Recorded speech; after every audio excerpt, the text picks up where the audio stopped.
Good morning, Big Brother fans. It is Wednesday, September 13th, and we are just over 24 hours out from the next eviction. I am going to make a prediction that Felicia actually leaves. I don't think I'm shocking many people.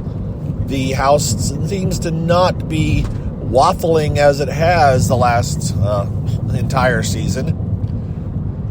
Cameron is trying very hard to get Izzy out, but he doesn't seem to have the sway over the people that he needs to, much to the consternation of a chunk of the fandom, including me, who sees a steamroll coming down the pipe. And yes, I realize that it seems like the game's been going on forever, but remember, we aren't even halfway yet.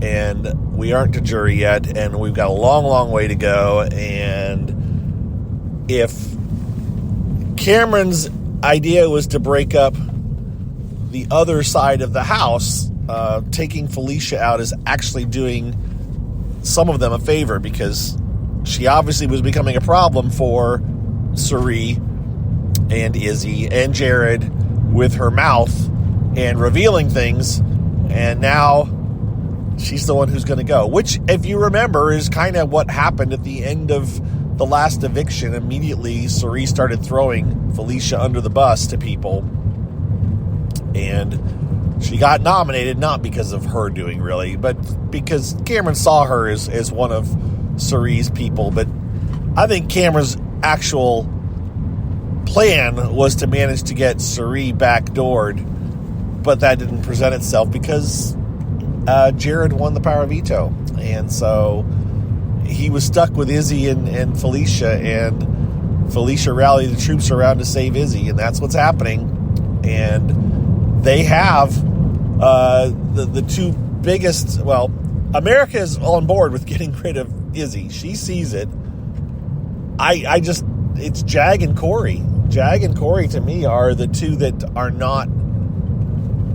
not included with Cirie, but they think they are. Matt is also playing, two-sided, but Cirie actually sees some value in him because, remember, he came to her with that special power because she's a famous reality TV player. Let's not forget any of those advantages for Cirie, that just her reputation helped her out.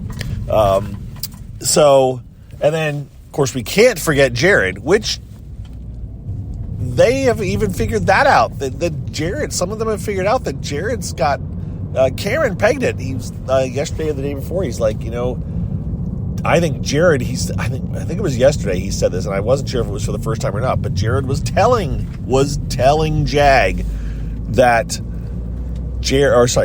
Cameron was telling Jag that he felt like Jared was a plant and was intentionally told to make friends with them, but not seem friendly with Cirie and Felicia and Izzy in order to kind of infiltrate their side. Dead on, exactly right, but Jag isn't buying it. I don't know what it. Jag's they're going to keep Jag around. I mean, people are like, oh, he's still in the house. Yeah, he's still in the house, but he's not playing the game. He's in the house because he's not actually making the moves that he needs to make to win the game. I don't think he's seen as big of a threat as people think. Now, maybe the light bulb will finally go off and he'll turn against the other side of the house, but I have a feeling by the time that happens, it'll be too late. And he may get one of them, but he won't get all of them. It's just kind of what Cameron's story is. He got one of them, but he's not getting all of them. And almost the entire house is going to come back against him again next week. Cameron is the target next week. There's no doubt. Cameron and America, they are the two that are seeing the two most strongest against Cirie. So they are going to be targets number 1 and 2 next week, in my opinion. So we'll just have to wait and see what happens. There is a rumor out there from someone affiliated that we think is affiliated with production, implying that the Wall and OTEV are coming very soon, which may mean next week. Hard to tell. We'll have to wait and see what happens on Thursday. The house guests are locked down on the inside for a long build in the backyard, which could mean the wall. And we certainly are down to enough house guests that they can do that. So, yeah, there's that going on. Just keep that in your back pocket. We'll talk more about it tomorrow, maybe. So, let me look at my list of house guests, because just nothing really developed last night. The night before was very interesting, but nothing really developed last night to kind of change thoughts or opinions or anything. And, I got some bad traffic here. Sorry, it's distracting me. So yeah, America, she sees what's going on. She knows the score. But she doesn't have enough power, and she doesn't have enough sway over Corey. Corey is not playing the game very smartly right now. He seems to think he is, but he's not. He's going to be. They're all getting lined up to get escorted out. Boom, boom, boom. Once it happens, and once the people that are on the very outer edges with Cirie realize that they're going to fall in line behind her. I don't think Nicole is. She's not anti-Cirie. Obviously, she thinks she's in an alliance with her. She would have been willing to vote out Izzy. However, that's not going to happen. So she's going to fall in line behind Cirie.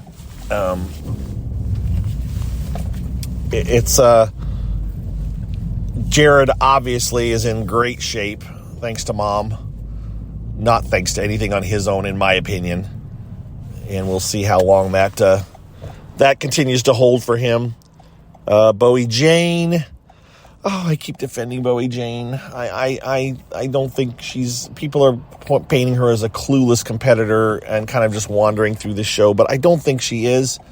But I think she's awfully scared and worried and concerned about this, after getting burned last week. She's like, I just don't want to be on the wrong side of the vote this week. And she's being told, oh yeah, we're good. And then they're going to at the last minute say, you know what? Nope, you need to vote with us. And so it's going to be potentially a landslide vote to get out,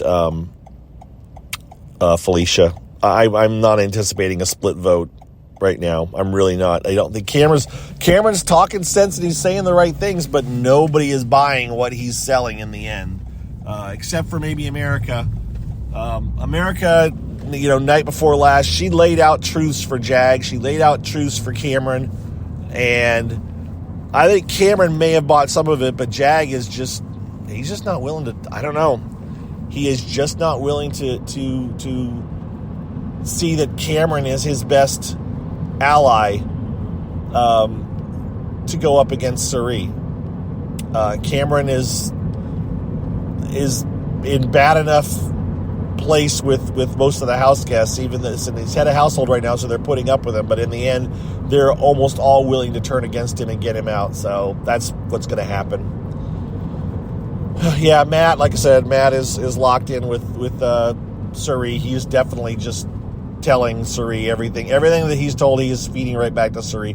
Matt's not playing the game again. Matt is definitely he's muscle for that side of the house. I don't see him as a nice guy, but I don't see him as really playing the game. He's just kind of along for the ride too. And is that everybody? Wow, Blue, whatever. See, that's it. Blue's a number. Blue is a number. Matt is a number. Izzy is obviously playing. Izzy and Felicia are playing very, very hard and working together well. Oh, I know. Cameron made a point, which was, in my opinion, again, dead on accurate, where he was telling Jag that the problem is that that side of the house, that side meaning like Izzy, Felicia, Cirie, and Jared, although he talked about his relationship with Jared, but he said that side of the house trusts each other. This side of the house doesn't trust each other. So, and he's right. The only ones that have really, really super trusted each other are Cirie and Jared and Izzy. And we know that Cirie would get rid of Izzy if she had to, but she's going to keep her. But though that side of the house has so much more trust in each other, the rest of the house is all still scrambling and not keeping secrets and passing on word, and it is just too unorganized. So you put two people in the house, namely Jared and Felicia, that have a secret bond that no one knows about.